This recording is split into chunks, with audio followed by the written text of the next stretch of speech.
Old World revival. So we've seen like the Ice Guard and things like that. So it seems like a lot of Kislev is going to change in the coming years. Hopefully they keep the core of it the same, because I really like Kislev's core aesthetic. But it does mean Creative Assembly has a lot of, let's say, creative reins to do with Kislev what they want. They can probably add quite a few things in. That's for sure, yeah. Mm. Also, I think the second edition RPG setting is amazing. Those are some really good lore books. Yeah, it's especially if you want to learn more about daily life in Kislev and what's going on there. The Kislev expansion is pretty amazing for that. The second edition RPG for every race is kind of fantastic. Like, it's good for the Skaven, it's good for Empire. I can't think of a race that did badly from it, really. And more importantly, it is pre-Mat Ward. Yeah, so it's actually quite good. Yeah. I wonder if that name is forever. I wonder if that name is going to become a bit of a curse word as we go forward in the coming weeks. I think it might become a bit of a curse word when we get to Chaos Demons. I'm thinking. Yeah, when we get to Chaos Demons. I still think there's some lingering resentment over some Cornate changes he made. Oh, hi Bob. Thank you for the follow. Right, so let's get into it. We're going to begin with our two legendary lords first. So we're going to discuss who we think the leaders are, and then I think we both have an individual pick of a legendary lord we'd like to see, but maybe might not show up, or if they show up, we think would probably be DLC, because we think there's going to be two Lords of Orange, because that's what CA likes to do. So I'll kick us off with who we think the core Lord is going to be, and I think if there's going to be Kislev, especially with the timeline Creative Assembly are working with, there's not a chance in hell we won't see Tsarina Katarine as the initial legendary lord and faction leader. Definitely. In lore, Katarine is the Tsarina of Kislev, so she is the leader of Kislev. So you can think of her as she is the Kislev equivalent to Karl Franz or Leon Leoncoeur or Tyrion or that sort of figure. But Tyrion's a bit different. She's most notable in the lore for making terrain. Like, she added a whole wing to the palace on Out of Ice. And I wonder if that's going to be reflected in game. Katarine is known for being, I think, the best ice wizard who's alive at the time of the current setting. Yeah. Kislev has its own unique lore of magic, which is the lore of ice, and Katarine was the key practitioner of it. So she was both in charge of of Kislev, and she was a pretty amazing sorceress. On tabletop, she had two mounts. She could go on horse and foot. However, I believe in the very large scale Warhammer Fantasy, where you have the smaller models, she did ride a sleigh. So I think we will see a sleigh mount for her, and she'll be a very strong chariot character. Yeah, I know in the lore is that she takes a sleigh if she isn't on a horseback, and honestly, I wouldn't be surprised if that happens. Yeah. Also, Bob, I don't know if Norska will get the lore of ice, because like in the actual lore, the lore of ice comes from land of Kislev itself. It's kind of like almost a spiritual connection thing, and it hates chaos. So that's why like the witches are so anti-chaos. Yeah, I think Norska would definitely not get lore of ice, because I think it would have to be completely unique to Kislev. Like, no one else could ever have it, since it was originally given to Kislev to fight chaos specifically. Yeah. So, on tabletop, she had a couple of special rules. The first one actually really worries me, which is Beloved of Kislev. Now, on tabletop, this rule allowed you to re-roll psych tests, and I think none of us are very happy with the idea of ITP auras becoming too prevalent of a thing in the game. Archean had his, and Rune Lords had theirs, and I think that was quite balanced. But I am very worried about there being a precedent going forward of, well, this Lord needs to be more interesting, or the Encourage aura isn't enough. Let's just slap an ITP aura on. Yeah, I'm really kind of worried about that. I feel like Bob has already set a really bad precedent for that. Yeah. I mean, Bob in the chat is saying AoE ITP, yay. Yeah, I can only assume sarcastically.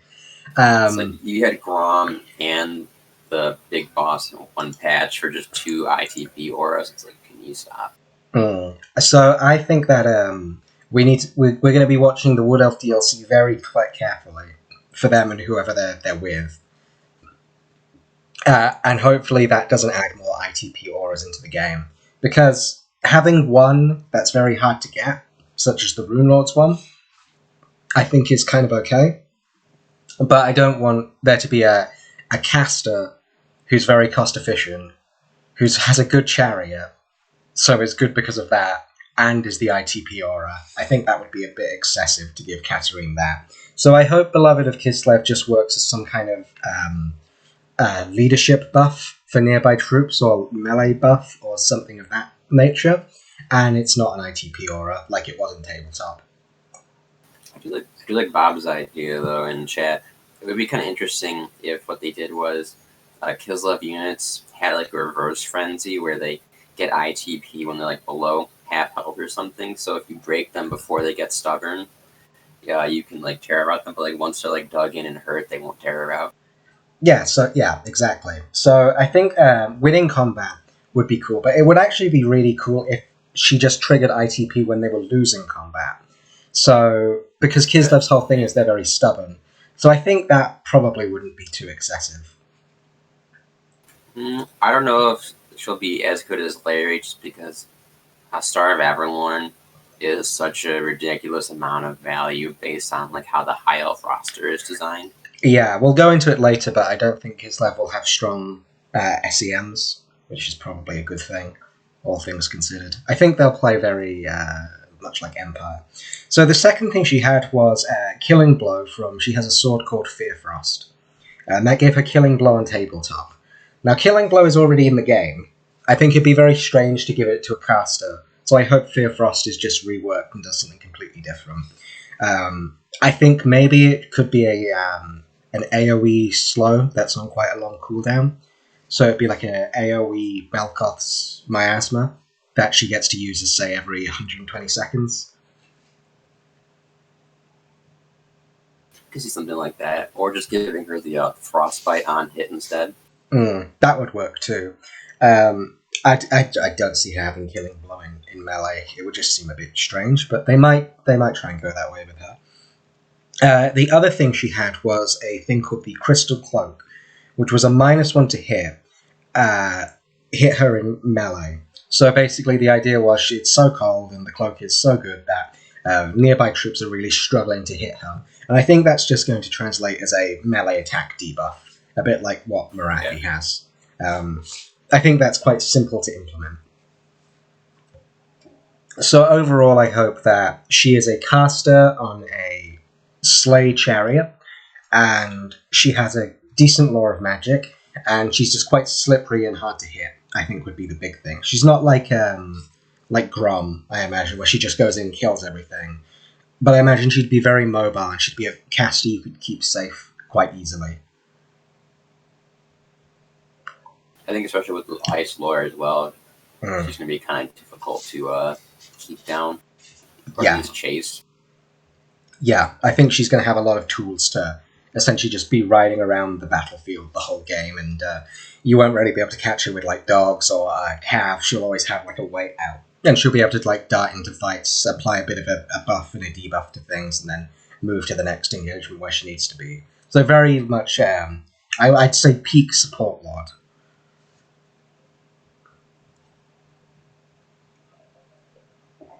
Oh, okay. So we'll talk about the lore of ice magic in after the Lords. Do you want to talk about Boris? Big Boris. Sure. So I definitely think Boris is coming back because his death in like lore is just kind of odd. He was just like just went to the troll country and just kind of sort of died, which I think CA is like undone a little bit with a lot of characters. Just like there's just kind of some weird characters like. It's like, wasn't Rapun's dead like 200, 300 years before the game started? It's like, yeah, but she's cool, so let's just put her in. Yes. Rapun's was dead Grom was supposedly dead. Aztec, Yeah. I think, was dead. Who else is dead? Eltharion actually did kill Grom. He killed him in a magic furnace to make sure he couldn't regenerate. Mm. But I think it happened in one of the books. I can't remember which book. But yeah, I think Boris is definitely coming back. He's way too important not to have for a few reasons, I think. The big one being he's like the leader of the cult of Ursus, which is like super important in modern Kislev lore. So he's going to be really important for that. But also because I think him being around will provide like the starting. You know, when a campaign, there's always like, oh no, Karl Franz, there's rebels. You have to go deal with them. That's why you don't have the Empire kind of thing, right? Mm-hmm. I think Boris being around will like provide that kind of like split in Kislev, or like for later DLCs. So you have like Katerina or Boris in Kislev, then you might have some people in Prague or other places, and like kind of have that split because there's lore reasons for that. So I think he'll provide a good point for that because the Occult of Ursus, while they respect Katerina because she isn't one of them, they don't like quite follow her. Does that make sense? Yeah, so you think he'll lead a... So Catherine will be in charge of Kislev, and he'll be in charge of a Cult of Ursus sub-faction. Yeah, either a sub-faction, or they're just going to use that as the general means to do the division for how they always start factions. You know, like it's like how they have Karl Franz, or how they have like Moonker. Like, yeah, they'll do the ruler. They still like go unify everything. Yeah, that sounds good. So how do you think Boris is going to play on in the game? I think Boris is definitely going to be a high mass beater, given his like whole lore is that he's like the super shock bear cab man. He's kind of a glass cannon. If I remember correctly, he did not have a ward save on tabletop, but instead he had a ton of strength and he had a ton of attacks. So he had like a good armor save, but he didn't have a ward save, which is kind of odd. But it was 6th edition, so I don't think ward saves have become like bog standard yet on characters.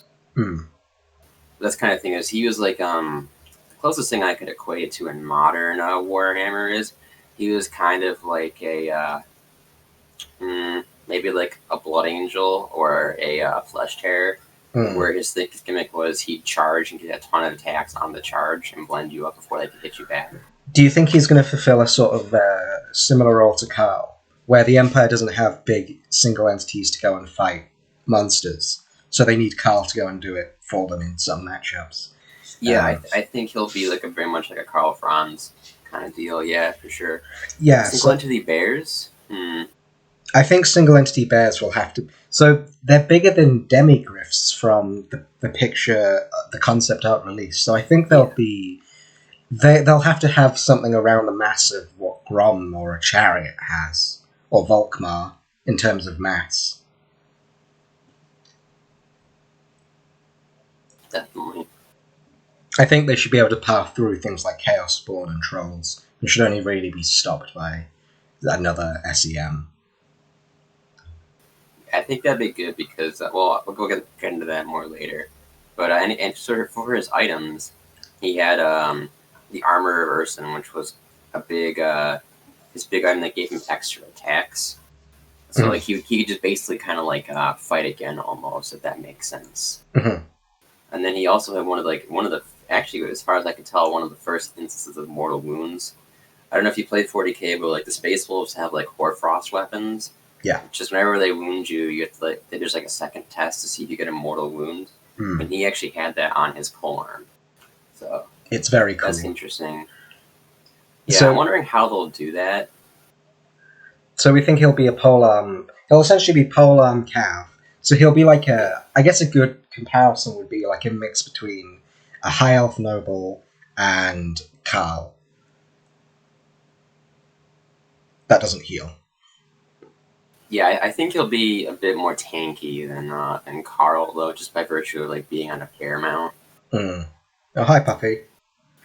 Hello. Yeah, definitely. Yeah, I don't think he'll provide too many buffs. I think Katarina's gonna be like the buff lady. I think Boris is just gonna be I'm gonna walk up and just smash your face in with my spear. Yeah, I think that would definitely be a good role for him to fill. I think he will be the single entity if you need to take one. Yeah, definitely. Okay, great. Anything else to say on Boris? No, that's about it. He's pretty simple. He's interesting, but he's just a face beater. Yeah, and if you're looking in the chat or watching on YouTube later, he's the image on the screen now, the very angry-looking man on his bear. Okay, so I think it's pretty safe to say, it would be a safe bet to say we'll see Katarine and Boris as the core lords. I think the next two we're going to talk about are DLC ideas that we'd like to see. Yeah, I'm thinking so. Okay, so I'll start us off with my choice for that. And I went with Ulrika the Vampire, who, in lore, was Felix's sort of Kislevite girlfriend who gets turned into a vampire at the end of the book where they go to Kislev. She then has her own spin-off series where all sorts of cool stuff happens. It's a really good book series if you want to know about what vampires do in their spare time, basically. Since a lot of the time vampires are shown like going to war, fighting various factions, like being these large rulers of big undead hordes.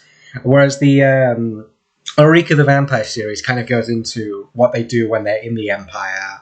There's a lot of what she's doing in Nuln, things like that, meeting up with Lamy and Covens. And in lore, it was kind of interesting because she changed bloodlines in a retcon. So she was originally a von Karstein vampire, but then later on in her book series, she was a Lamian vampire. And I think the Lamian vampire is the canon now. But despite being a vampire, she actually still does remain loyal to Kislev. And I think in the end time, she does show up and helps them a little bit in a black coach, which is a very cool moment from the end times. There's not many. Yep. One interesting thing to mention about vampires in Warhammer Fantasy is that unlike a lot of settings, they're not inherently evil. So I just want to segue this so people wonder why I choose the Kislev roster. Being a vampire in Warhammer Fantasy just amplifies your personality traits. So if you were a bad person in life and you become a vampire, you're going to be a worse person. But there's a few examples of like good people being turned who stay good because it just kind of amplifies their desire to help people, if that makes sense. Yeah. In the Ulrika series, there's a lot of dark stuff she does at first because apparently being a vampire is quite difficult to control for a while. But eventually she seems to get the hang of it. So she never had rules on the tabletop, and she never was someone we saw on the tabletop, which means there's a lot of like creative freedoms they could go with. I have a feeling she'd be like a reverse Aranessa, so she'd be an undead on a living roster. However, unlike Aranessa, that's probably a good thing, because being undead is a bit of an advantage. I don't know if they can actually make crumbling units work on living rosters, because the Green Knight is undead and he doesn't crumble, so she might just be unbreakable. Or she might just have normal leadership, because I imagine if she thought she was going to die in a fight, she'd probably leave. Yeah. I don't think she'd fight till she crumbled and died. I think she'd say, yep, this is going rather poorly, I'm going to leave. So she'd be quite good because she'd probably have the hunger, so she could heal. Yeah, like Dwarven Ancestors, Bob. So she could heal, unlike the other Kislev lords. And I think she could have a mixed lore of maybe ice and vampires, or ice and shadows, or some form of hybrid lore that we haven't seen before. She'd be the ice hybrid lord, I think. I suppose it depends on like how lore accurate they want to be. Because in general, good vampires don't really tend to use magic because it's channeling dark. That's like a whole can of worms I'd have to open in an entire episode. Yeah, she might also just be a very good combat lord who has a black coach, because she did ride a black coach, and that was a very cool mount to have. God. As a vampire cosplayer, I would be so jealous if they got a black coach mounted lord before we did. So I think her sub-faction would actually have a couple of unique heroes. So I think she'd have the option to take bats, vampire heroes, so they're the ones of death and shadows. And I think she'd have access to black coaches on her sub-faction. I could sort of see that. I hope that they don't do that, if that makes sense. I don't like the idea of a Warhammer 3 faction having access to like units from a roster that kind of needs help already. Yeah. Bob, yes, I think she would 100% have access to Go Track and Field. I think we can both agree that Kislev in general should be able to take Go Track and Field because they've hired them several times. There's no reason they wouldn't work for them. Yeah, definitely. So I hope she gets to come in as a legendary lord. Again, there's not a lot really to talk about how she does on what she does on tabletop because she was never on tabletop. But I think a melee lord with a very sustainable melee lord. So she'd be like the opposite to Boris. She'd be the melee lord that can sustain herself and isn't a glass cannon, but probably does less damage on the charge. Yeah, it's just a strong, sustainable duelist, which is always a good pick if you just don't want a lord that dies. Yeah, and probably she could have a little bit of magic support, maybe. I think that would be fine. Considering that she, in the Larmian cult, she was trained by a Larmian vampire, so it would make sense for her to have access to some of those spells. Maybe some more of shadows going on. Yeah, that's what I was thinking, like a mixture of shadows and maybe a little bit of ice, but in lore she was never an ice witch, so it probably wouldn't make much sense that she'd know how to do that. So yeah, if she just had Lore of Shadows, that would be a cool way for Kislev to get access to that. On a pretty funky lord, and she also just looks really cool. That's a picture on the stream right now. She's one of very stylish. Yeah, she. I have a feeling that if she ends up on the Vampire Counts roster, I'm going to start playing Vampire Counts and just taking her, and I'll make it work no matter what. Yes, one of us. I'll ignore all of the even. It doesn't really matter. She's one of those lords where it doesn't matter how bad she is. I'm 100% going to use her. Hi, Zyphus. Yeah, Zyphus likes the way she looks too. Should we talk about a less attractive lady? Yeah, we can talk about some hags, literally. So, okay. For my content expansions, I'm kind of thinking they're going to be doing some stuff with the hags. They're like the kind of counter support magic to the aggressive power of ice witches. And I think we might see a bunch of stuff from them. I think if we did see a named hag, it would probably be like the Sea Hag, because that name is really cool, and her lore is a little bit loose. She doesn't actually like the ice witches, so that could be an interesting like division for the DLC to be happening for like why it's a new faction that isn't getting along. It would also make sense for her to not be in Kislev and starting somewhere else with a plan to return to Kislev. Yeah, exactly. So, yeah, so in general, the hags are more of a buff and debuff kind of heroes. So I think they'll fulfill an important role in the Kislev roster, where like the ice witches are pretty much purely aggro with aggressive ice magics. I think they'll provide kind of like how like shadows or light are like really good kind of like debuff and control lores.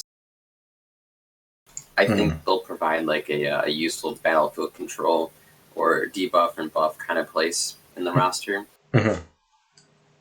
I think you'll see probably the Sea Hag as a legendary lord, than just probably a normal hag as a hero. That's what I'm thinking. Yeah, sounds good. Then obviously they'll have lore of hags, but I can break down once we get into our actual magic things. Yeah, but they're pretty loose. Most of their lore comes from realms of the Ice Queen. So that's, I think if they're going to use them, that's where they're going to draw a lot of their stuff from. Yeah. But they're very anti-chaos. They're like ardently anti-chaos. They kind of perform the same roles that witch hunters do, as in they like find like tainted people in Kislev and take them away. They're quite an interesting subsection of Kislev society, because they're not really part of the forces of order, but they still hate chaos, which is quite a cool little thing they have going for them. Yeah, they have a strange relationship in Kislev where nobody likes them, but nobody also likes being without them. Hmm. I think they'd be a very cool DLC unit. There's also the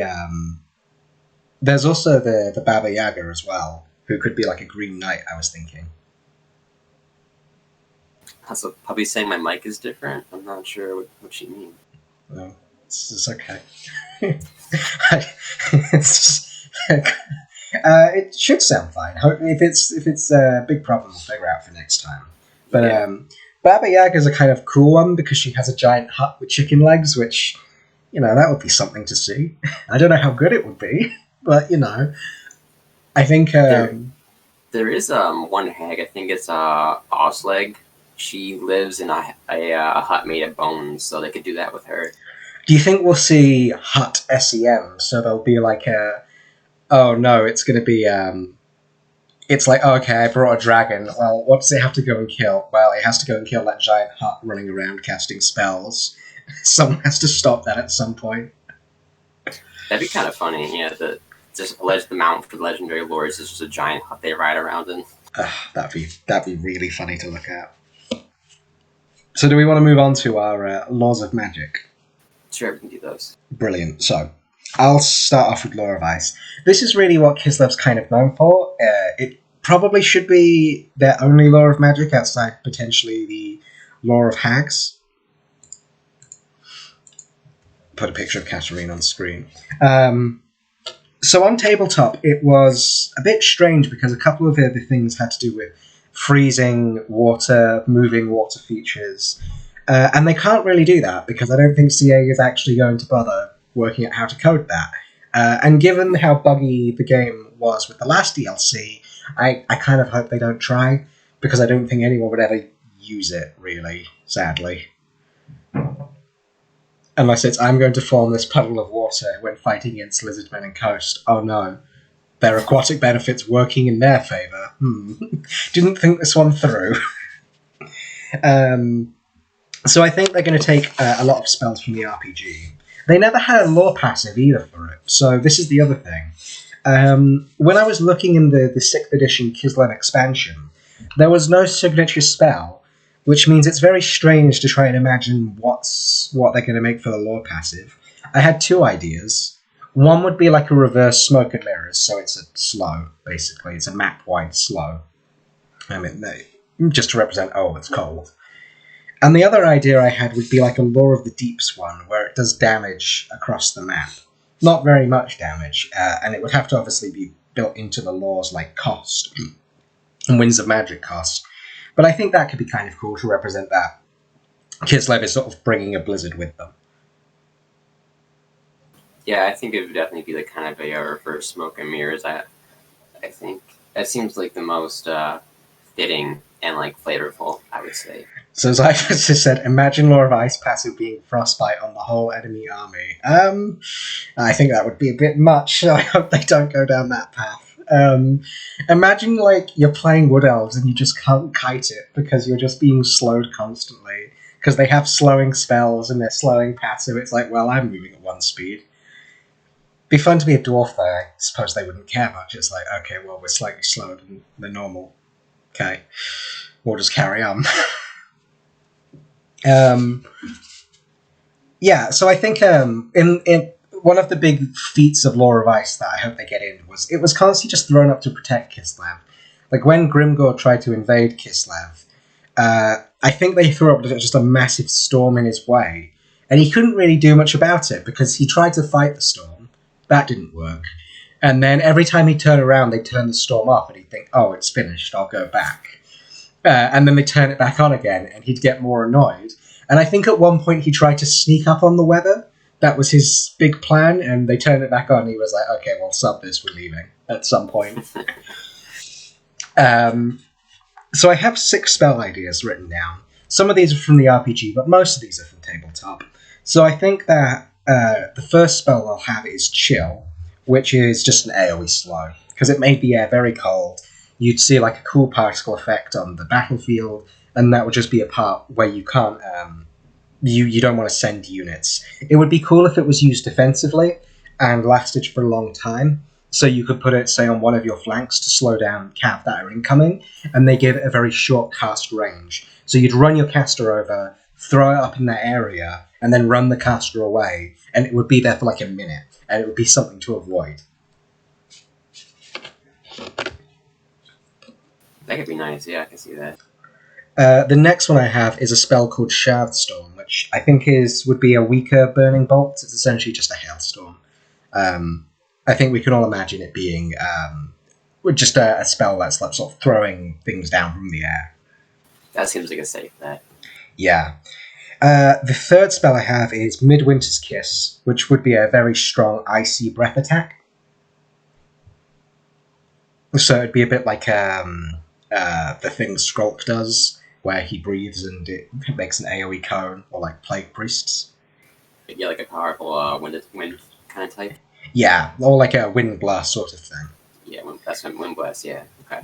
Yeah, maybe with a slow attached to it as well. I think one of the risks is that everything's a slow, and it ends up not being very useful. So they could put a slow on it, but I'd rather they didn't, truth be told. Next one is the Glacial Barrier, and this is the most unique one, I think, which is it just summons a destructible piece of terrain, and you can only summon one at a time. So on tabletop, what would happen would be Katarine would summon a wall, and troops, it just got treated like a piece of terrain that troops couldn't go past. They could break it, but they'd have to spend time shooting it or attacking it or like knocking it down. And I would really like if they made some destructible terrain like that, just for this one lore. You get like a long wall of ice that you can throw up, and you can use it to block charges, to block shots, to help you advance. I'm sure there's like a billion uses people can think of for like just a big wall you can't get around. Yeah, that'd be fun. I think it'd be kind of interesting with the rules, because it'd be like, well, you can't corner camp, but what if you can redefine a corner for a bit? That's what spells you have on there. So the last two spells I have is Form of the Frost Fiend.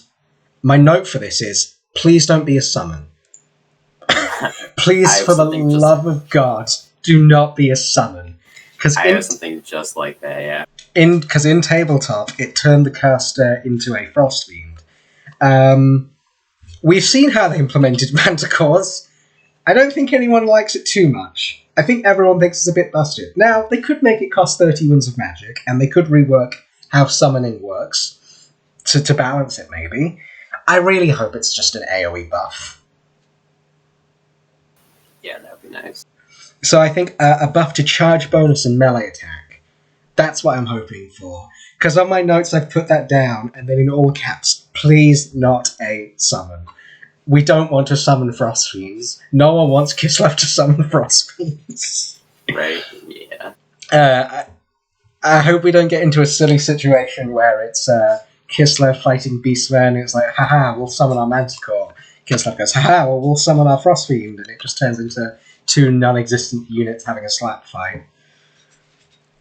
The last one I have down is Invocation of the Ice Storm, and I imagine this could work a bit like a Vortex, or what is it called? Curse of the Bad Moon, where it is a Vortex, but it also has a debuff.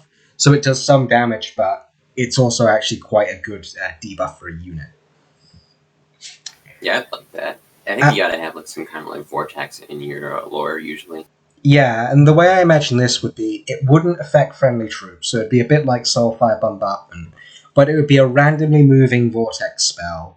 That does some damage, it does reasonable damage. Not a lot, though, but it comes with a really, the most powerful stun they have on the roster. So maybe like minus 50% speed, and it's just going to move in a random direction for a long period of time. I can dig it, yeah, that sounds good. Because I think it would be quite cool if you could, say you're fighting Greenskins, you could throw it up on your line and have it sort of move out towards them to slow their charge down, whilst not affecting you. And that's how, even though you don't have the best melee troops in the game, obviously, you could still get the charge on things. I like it, yeah. It would also allow things like the Winged Hussars and the Shock Cav we think they'll have to be able to do some cycle charging and make sure they're not being countercharged. It would be a nice like little bit of utility to allow them to do that, I think. They're pretty neat. Yeah. So that's my notes on the Lore of Ice. A lot of slows.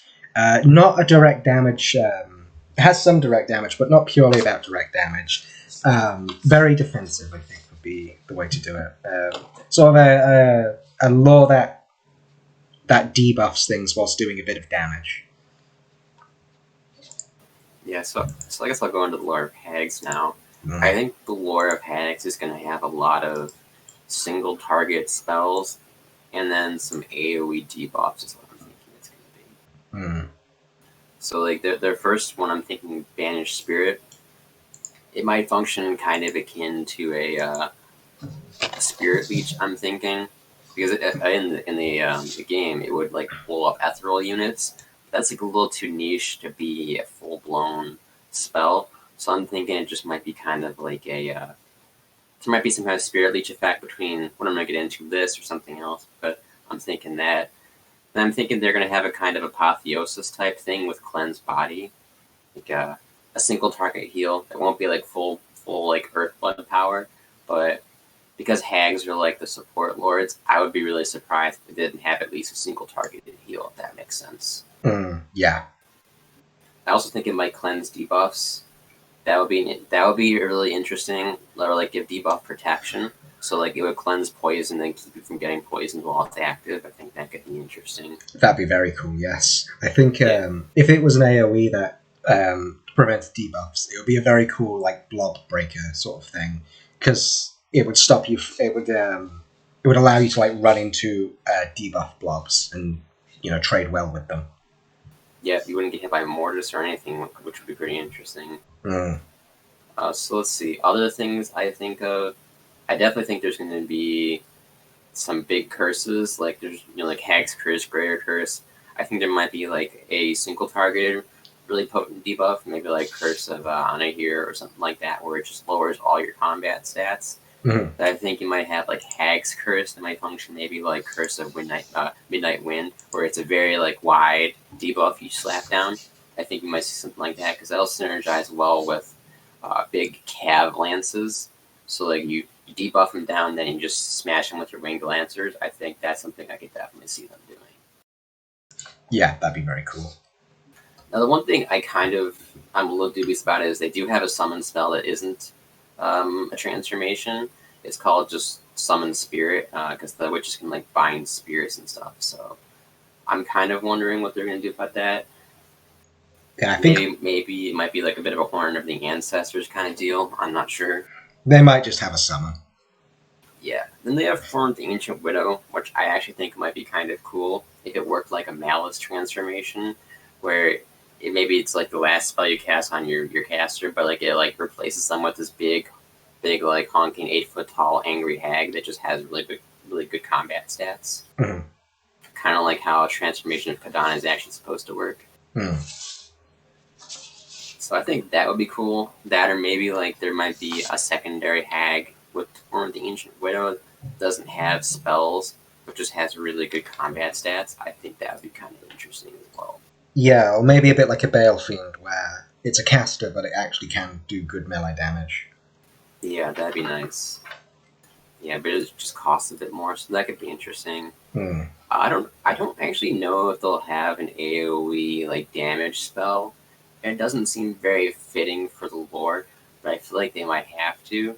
So I wouldn't be surprised if we saw like Greater Curse being like the debuff, then maybe like Hag's Curse maybe being kind of like not quite, maybe like being like a lesser Soul Stealer that doesn't heal, just kind of like an AoE thing that pings stuff down, if that makes sense.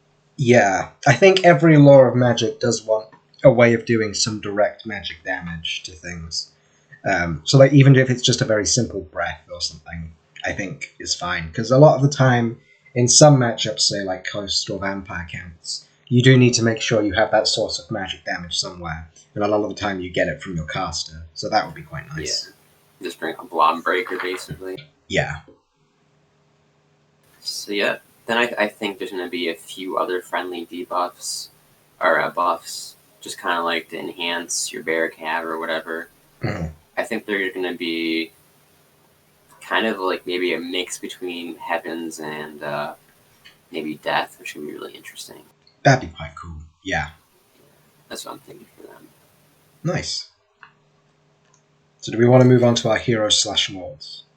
Yeah, we can move on to those. Okay, so this is quite for the generic lords. This should be quite quick. I think we've both agreed there'll be a boyar will be one, so that'll be your generic combat lord, sort of equivalent to an empire captain. They could give him some cool items to maybe make him more interesting, but I think he'll be very much just the generic combat lord that no one really takes, unless they want something very cheap. Yeah. But then if... Oh, sorry. I think we'll see a hero version, just kind of like a mini Boris as well. Yeah, and then I think we'll see Ice Witches as a generic lord choice. So, again, it'll be like your cheaper version of Katarine that has less utility, less buffs and debuffs, but obviously cheaper. Yeah, then I think we'll also see Ice Maidens as well, like the kind of like how Bretonnia has prophetesses and then it has maidens. Yeah, it's your generic hero. I think they 100% need Ice Witches because on the tabletop there was this huge problem of you actually couldn't really, if you wanted to do a full Kislev army, you actually couldn't get access to magic unless you took Katarine. So poor Boris never got to be fielded with magic support unless he was part of an Empire detachment. So I think they 100% need a caster hero to make Boris and other combat lords viable. Yeah, I agree with you there. Because if we get to a scenario where it's like, oh, only Katarine can take the ice magic, Boris has to be done without magic, I think a lot of people will say, well, I don't know what Boris does, but we'll never using him because the magic is too valuable. Yeah, it's kind of like how with some factions, if you bring, I guess like look like Lizard Men, if they bring their Beat Lord, they don't have any access to healing really, or just have very limited lord choices. Yeah, but even then, that's just good enough for them. Like they'll still do it. Whereas if Boris can't have magic support, he's going to be a very bad lord. Not even because of who he's up here. It'll just be because, well, we need the magic. So sorry, Boris, you don't make the cut. Then I think for another hero I had a hetman, which is like a boyar who's not really a boyar. He's like a local town leader of sorts. I think that could be a kind of cool bow and arrow hero, like a worse way watcher. I could definitely see them having like kind of like a mini huntsman for sure. Yeah, something along those lines would be very cool. And then I think we had Priest of Ursun, but I think you wanted to talk about that. Oh yeah, I was gonna say I think we might see maybe in DLCs kind of like how we had Volkmar, like the big Faith DLC.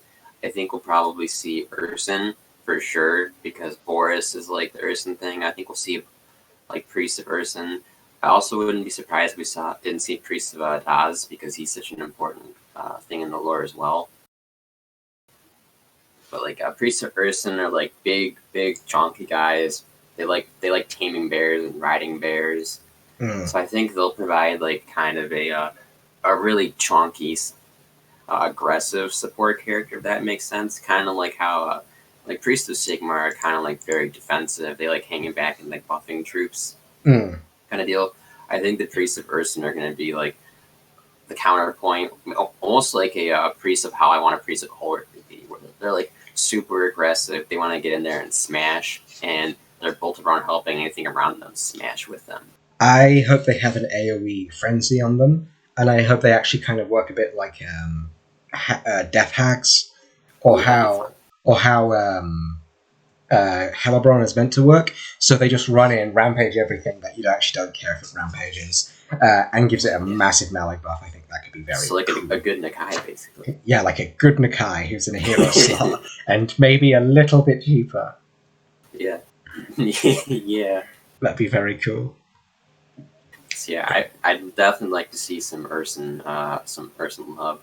Yes. Just like how I want to see some Ulrich love. Come on, give me Ulrich. Maybe there could be a DLC like the Bear and the Wolf DLC where we'd have both of those show up. That's actually true, because in lore, those two cults fight a lot in Kislev for control of Kislev. Oh, that would be very cool if we got a... that's where Boris comes in as well. Boris Todbringer. We could have Boris and Boris. Boris and Boris, yeah, the two Borises. Oh, and they could fight to see who's the bigger Boris. That'd be fantastic. That would be really funny. So That'd did be you... fitting, too, because... like, Boris Urson is actually responsible for reviving the cult of person in lore, so that'd be pretty fitting. So did you know that in-game right now, in single play, if you go to Kislev and initiate diplomacy, the guy who talks to you is just Boris Todbringer's model with a hat, so you can't see the eye patch. But he has the same beard, he has the same, like, mutton chops. I think he has the same voice lines. It's literally just Boris wearing a hat. It's great. It's really funny. I'm gonna be honest, I never noticed because I don't use diplomacy when I play.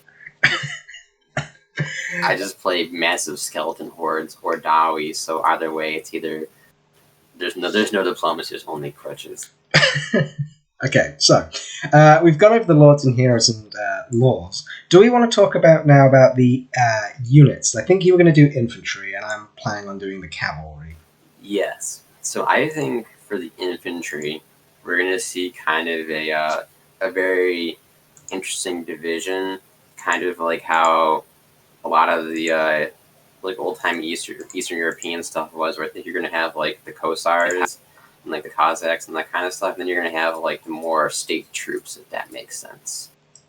Mm-hmm. I think you're going to have kind of like very much like Norska influenced, kind of like hunters, like outdoorsmen kind of deal, where they're going to be using like axes and bows and that kind of stuff, and they're going to have like skirmishing cav.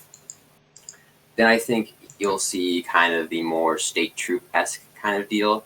You'll have like your winged, well, not like winged lancers, but like they'll be like because there's kind of a divide in Kislev society of like the people who stuck to like the Kurgan way of society and the people who adopted the more empire, kind of like how with Peter the Great and the Westernization and like St. Petersburg and all that. I don't want to get Russian history too much, but like that kind of idea, if that makes sense. Mm-hmm. So I think you might get a very interesting and diverse roster because you have two like interesting cultures to draw on to build a roster. So I think that's going to be hopeful for a good, like a spicy, like flavorful roster between you having like, you know, like your bog standard like sword and board kind of guys. Then you might have like your very stubborn Faw berserkers, if that makes sense. Mm. And then I definitely think you'll have some throwing axemen. I can't imagine them not having throwing axemen. Yeah, definitely. Definitely like that. I don't think that their archer corps is going to be on foot. I think they'll have like heavy skirmishing guys with thrown weapons, but I don't think they'll have like full-blown archers, if that makes sense, on foot. You can get into that if you want. Yeah, that'd be very cool. I kind of hope the infantry is like Empire with state troops, but also access to berserkers would be very cool. Something of a hybrid of the Kislev and Empire options to take. I think would be very fun. Yeah, that's what I'm hoping for. Okay, so I'll get onto the Cav, which is a big part of Kislev. I think everyone's quite looking forward to it. They're also liars, and we'll get into why in a minute. So, obviously the most important unit that they have to have is the Winged Hussars. It was the cavalry option in the sort of army book they had, the small army book they had. And Winged Hussars had a really cool ability called Glorious Charge, which meant that they did a lot of leadership penalties on when they charge into things. And I'd like to see this translated as them being a medium cavalry. I'd really like them to fit the 700 gold range of cavalry, which we don't see very often, because I think that's a very niche section of the cavalry that Empire doesn't have anything that's on that. I mean, Empire Knights kind of, but they're very different to this. And Hussar should 100% be shock cavalry. That probably applies Discourage when they charge into things. That'd be nice, yeah. I think that would be Kislev's way of dealing with things like skinwolves and stone trolls and anything like that, would be they just have a really big rear charge from some of their winged hussars, and that would just do so much leadership so many leadership penalties that if you have an unsupported unit getting charged by it, most of them should break outside of, say, maybe dwarves or like Blackguard or Phoenix Guard. Everything else, I think, should just be completely wrecked in terms of leadership after one charge. They should be quite flimsy, so you have to actually have really good micro with these. I'd say they'd probably need better micro than even the Bretonian Cav, because they're so much about the shock value. Mm-hmm. So I think there should probably be winged lancer variants and like a hussar version that's better in melee combat. So maybe there'd be like a shock cav version and a more sustained version, but it should all be about big fat rear charges. Yeah, I can definitely see that. 'Cause if I remember correctly, they were really close points wise to Empire Knights. So I could really see them being on that kind of level. Yeah, I'd just like them to be a bit very finessey and occupy a niche where Empire Cav doesn't exist to give them more variety. And be kind of a counterpoint to like Bear Cav, I think. Yeah. So the next one I have is Ongol Horse Archers. So these would be just very cheap and cheerful skirmish cav. I imagine they'd be like mounted yeomen who are a bit better in combat. I can see that, yeah. They'd have a throwing axe variant. They'd have an archer variant. They'd be kind of annoying, but they'd fulfill the same role as I think most skirmish cavalry. Yeah, I'm just thinking. I think they'll be like. I think that's going to be their primary archery support in faction. Yeah. Now, one thing we should talk about is the Griffin Legion, which is. These are the liars I talked about, because they don't ride griffins, and there's not a legion of them. They're very specifically limited to one unit per army for the Griffin Legion. There's nowhere near enough to be called a legion, and they ride horses. They're such liars, it's unbelievable. But they are mercenaries. They are a group of winged hussars, so either they'll be their own unit, or they'll be an ROR winged hussar. I'd like to see them as like an ROR. I'm not sure what they would do though. I like RORs. I think they'd be the ROR winged hussars who have an anti-large bonus and maybe like immune to psychology, because the whole thing is they killed the Griffin at one point. So their name, the Griffin Legion, comes from someone killed the Griffin at some point, and they said we'll call ourselves the Griffin Legion and kind of leech off that glory. Yeah, I can see that'd be cool then. Yeah. I like RORs that do something different than their base models, so I'm all about that. I feel like they could probably be a bit like the ROR Wild Riders. Oh yeah, yeah. Like very flimsy, but very good at dealing with like big models or massive charge bonuses. Yeah, that'd be very fitting. Yeah. Okay. Last cav we have to talk about is obviously the one that everyone loves. It's the one that Games Workshop actually released some concept art for, and it's the Bear Cav. Everyone wants the Bear Cav. I don't know anyone who doesn't want the Bear Cav. I'm sorry, but if someone tells me they don't want the Bear Cav, I don't really want to know their opinions on the rest of the game, because Bear Cav is going to be very cool when we see it. It's almost definitely going to be in the game because Games Workshop have pushed it. It's in the army books, and it would just be weird to not have it, really, wouldn't it? It's iconic, too. I mean, like, I have to think back how long it's been, but, like, Bear Cav memes have been a thing almost as long as I can remember. It's iconic. Everyone loves it. So, I think we're going to see it. I think that to differentiate them from demigriffs, they should not play like demigriffs. I think they should play like dragon ogres, like a unit of those. So you'd have a unit of maybe 8 or 12 of them.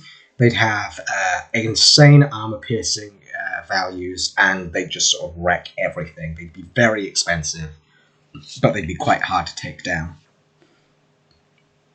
Yeah, I'd like that a lot. Just like really fearsome, where everything else in Kislev is kind of like normal, sort of like Empire style. And then you just have massive bears. I think they should be maybe one of the slowest heavy cav in the game, but they should also be very sustainable. And you should probably actually be able to just leave them in combat for a fair period of time, and then eventually pull them out. They should be, quite fearsome, and they should have quite a lot. It would be cool to just have an armored and unarmored variation of them. Yeah, that would be nice. I imagine they have a ton of splash attacks too. Yeah, definitely. I'm not sure how they'll implement them. I just hope they kind of feel like dragon ogres rather than normal cav. Is my take from it. Demigryphs, like, you do not like being in extended combat, but I feel like bears should. So I agree with you there. Yeah, fulfill a very different line to demigryphs too. The other thing I was thinking of is they could have feral bears, a bit like war lions, but good, I suppose. So I can see that, yeah. Yeah, they'd be very tanky. I think they'd rampage. I think would be their big downside to them. So they'd be somewhere in between, let's say, the bear cav and feral cold ones. I could definitely see that because Priest of Ursus can just like call bears. So I wouldn't be surprised if we saw that in like the Ursus update. It would be cool if we saw the feral bears at first, and then the Priest of Ursus could have like a cold-blooded effect for the lizardmen and could cancel out rampage. Oh yeah, keep the bears. Yeah, that'd be good. Yeah. Yeah. And that's what I'm expecting from the cav. Very heavy cav, lots of shot cav, not a lot of sustain cav, I imagine. So they won't be able to fulfill the role Empire Knights do, but they'll be very much about flanking and doing a lot of damage. Definitely see that. Yeah, that'd be good. Okay. I think the last thing we're going to talk about is sort of weird units that we might want to see. Oh yeah, weird units. Let's see. What would I want to see? So I've got down war wagons because Kislev was known for using war wagons. I think they'll be quite fast. They'll be like Empire war wagons, but maybe a little bit better. I noticed the one in this picture that someone made has the winged hussar feathers on the back, and I think it would be hilarious if they were like a shock war wagon. That would be glorious. Yeah, that would be really funny. So it uses up all of its ammo, and then you start cycle charging with it, or it uses up all of its ammo, and then the dudes jump out and start fighting. That if they could make that work, that would be great. My God, they just like hop out. There's just a unit of like shock infantry right there. That would be fantastic. Yeah. That would be really funny. The other thing I have is just horse-drawn mortars because that was the thing Kislev had, and maybe the Oregon cannon, which would be like an organ gun. There's not actually a lot to say about it. I hope Kislev's not an artillery faction. They really shouldn't be. They should be I feel like a slow infantry push faction that can pull its artillery behind it. Yeah, I can't imagine them having too much artillery. That's not really their thing. They don't really have the infrastructure to make it over too much compared to the Empire. So I'm agreeing with you there. I hope it's not too much artillery. That's my units done. Were there any other weird units you were thinking of? I kind of hope they maybe do like some con sort of things, because there are like some like the Kurgans, like up in the north, are kind of like I think like Fa Mongolians. Mm-hmm. So I think it might be kind of cool to have like I don't know if it's gonna happen, but like having kind of like that almost like Warhammer Mongolian style of like warfare, where they have like the Megadai. Or Magadai, I forget how you say it, like the really like elite horse archers that just ruin your day. Like that kind of like really elusive. I just think it'd be interesting to see something like that in Warhammer, because right now in the World War we don't have anything of that style of like, you know what I mean? Like there's nothing like really. At most you see like the Goblin Wolf archers have like the Mongolian style, right? So like the steppe people style. So I think that'd be kind of cool. That would be very cool. Yeah. And that's all. I think we have finished Kislev week. We have explored Pseudo-Russia. Yeah, hooray. I can't wait to see them in game. I think they're going to be a very exciting faction. I think they're going to be a very interesting sort of empire if it was better at Rush sort of thing. Yeah, definitely. They're not the kind to just sit back and let things fight them. They go get them. Yeah, very high leadership Rush is, I think, what we're looking for. It'd be kind of cool if it was like a slow rush, like when dwarves do rush. It's like they'll get there eventually. It's like you can try and run, but they will eventually find you. You better look out once they get there. just wood elves getting to the very back of the map, and they still have enough leadership to keep fighting. It's like, oh no, what do we do? It's like, we've ran out of ammo. What do we do? They're still there. Oh god. Yeah, so that was Kislev week. Next week, I'm not sure what we'll do. Either Chaos Dwarves or Ogres, I think, because Demons is going to be a long one. Well, I think Ogres would be good, because then we could go from go into Chaos Dwarves and do like the two Chaos factions together. I think that might work better. That'd be cool. Ogre's probably easier to research too, because they have an army book and everything's just in one place. And they're also kind of close to Kislev as well too, because like the Great Maw is like I think like east of Kislev, so yeah. Oh, that'd be great. Okay, so next week is Ogres. It's settled. Perfect. Okay, well, thank you for joining me again. We will be back probably next week, maybe the week after. I think we originally said it once every 2 weeks, but we're actually quite quick at researching these, so probably next week, I think. I think weekly works. Yeah. Well, thank you everyone for tuning in. We will see you when we return in a couple of days. Farewell. Goodbye.